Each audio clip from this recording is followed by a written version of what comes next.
So this is the most, I guess the best configuration for the microchip for the operating system.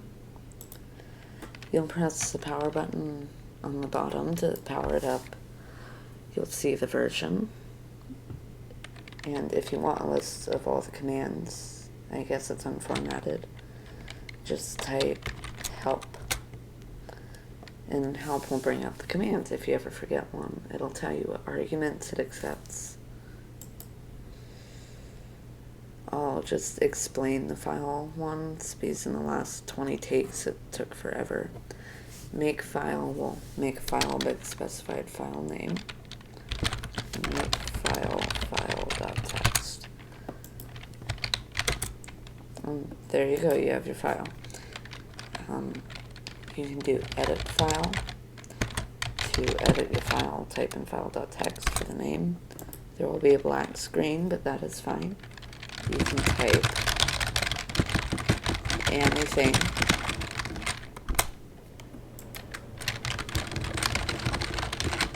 Anything.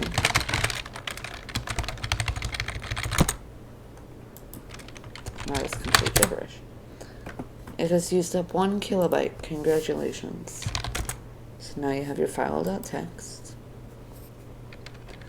You can run file size to get the file size in bytes.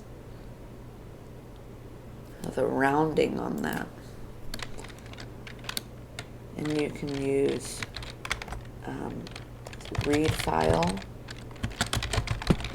to load it, or print it, or load file to load it by its extension. If you want to remove a file, you can do rm file and then the name, file.txt, and it is gone.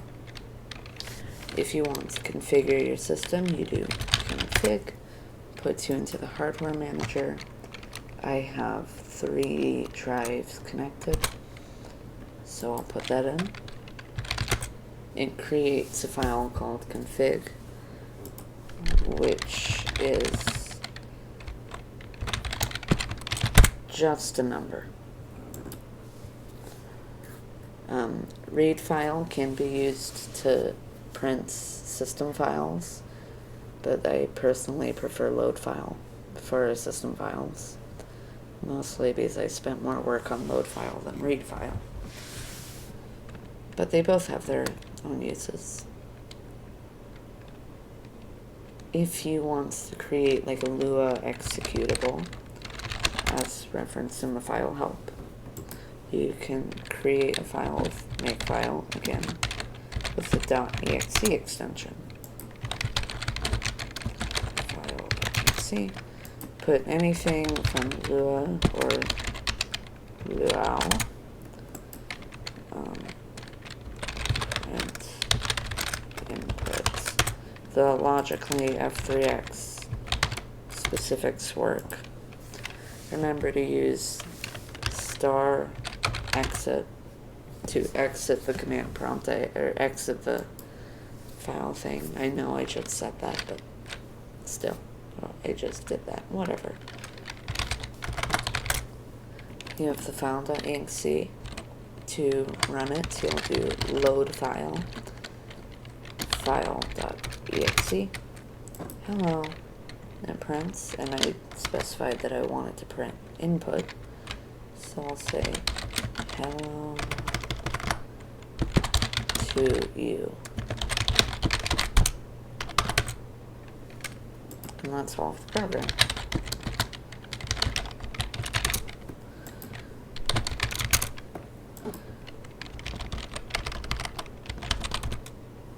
Oh, well, that's not how you type help. So specs will give you the version, the build name, and the drives.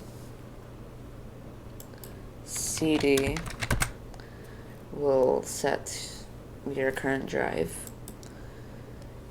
If you set the CD to something that you don't have, like a drive on input 4, so I'll type in CD4, it won't work.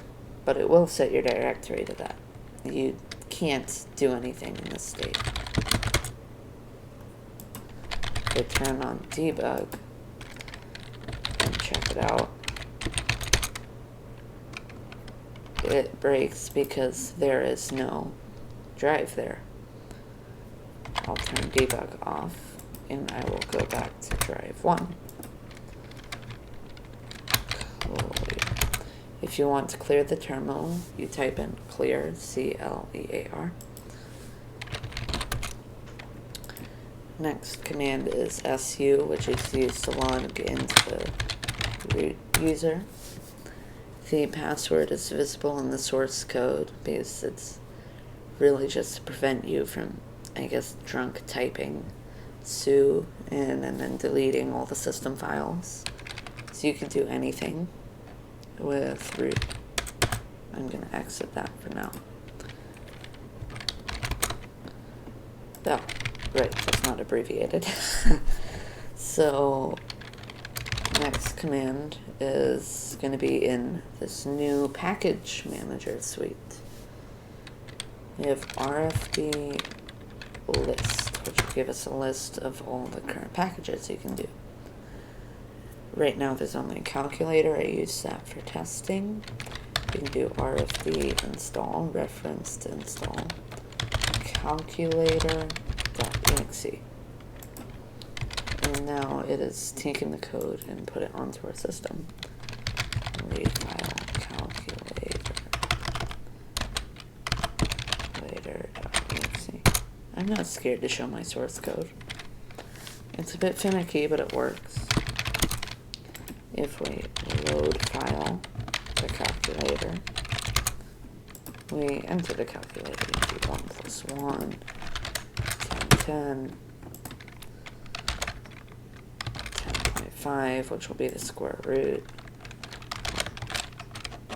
10, 12, whatever that is. You could also do math.huge, so infinite, which is, you can also get like 10, 5, 12, so 1 plus 1.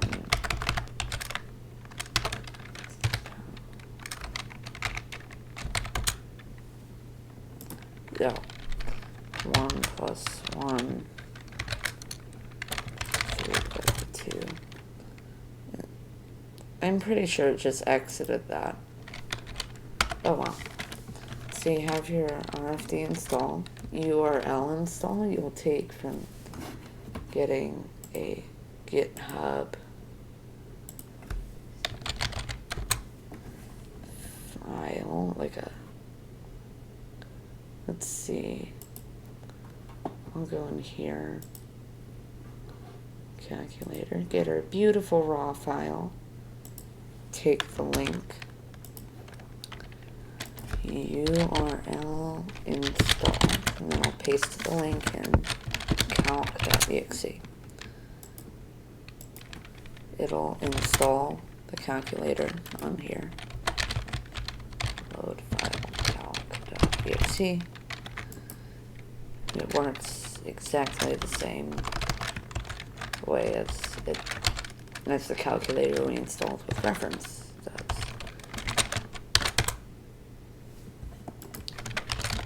Exit.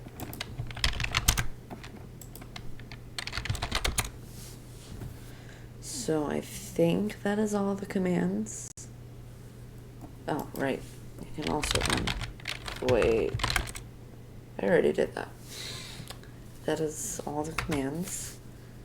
Thank you for watching. At least I think that's all the commands. I mean, there's also debug where you can put it in, enter debug in, and it'll do its thing. Anyways, thank you for watching. I hope you learned how to use inio.